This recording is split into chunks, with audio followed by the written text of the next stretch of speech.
আমির হামজা নামে একজন বিতর্কিত ব্যক্তি, সে সাবেক রাষ্ট্রপতি শহীদ জিয়াউর রহমান এবং সাবেক প্রধানমন্ত্রী, বিএনপির সাবেক চেয়ারপারসন মরহুম খালেদা জিয়া, তাদের কনিষ্ঠ পুত্র মরহুম আরাফাত রহমান কোকোকে নিয়ে অশ্লীল, পুরুষপূর্ণ, আপত্তিকর, বিকৃত বক্তব্য প্রদান করেছে, যার কারণে আমরা প্রতিকার চেয়ে আমরা বিজ্ঞ সিনিয়র জুডিশিয়াল ম্যাজিস্ট্রেট আমলি আদালত ঝিনাইদহতে আজকে একটি মিশন মামলা দায়ের করেছি।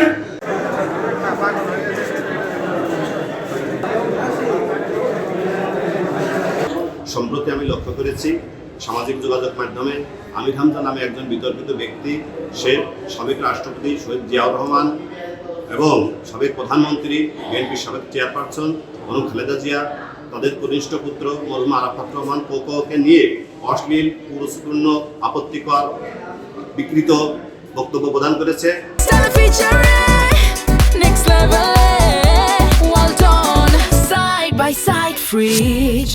যাতে জিয়া পরিবারের সম্মান ক্ষতিগ্রস্ত হয়েছে, তারা সামাজিকভাবে হেয় এবং মানহানি ঘটেছে এবং বিএনপির একজন কর্মী হিসাবে আমি মনে করি সমস্ত বিএনপি কর্মী সমর্থক এবং বিএনপি পরিবার তাদের এই বক্তব্যে আমরা মর্মাহত এবং সামাজিকভাবে হেয় প্রতিপন্ন হয়েছি এবং এখানে মানহানি সংঘটিত হয়েছে, যার কারণে আমরা প্রতিকার চেয়ে আমরা বিজ্ঞ সিনিয়র জুডিশিয়াল ম্যাজিস্ট্রেট আমলি আদালত ঝিনাইদহতে আজকে একটি মিশন মামলা দায়ের করেছি।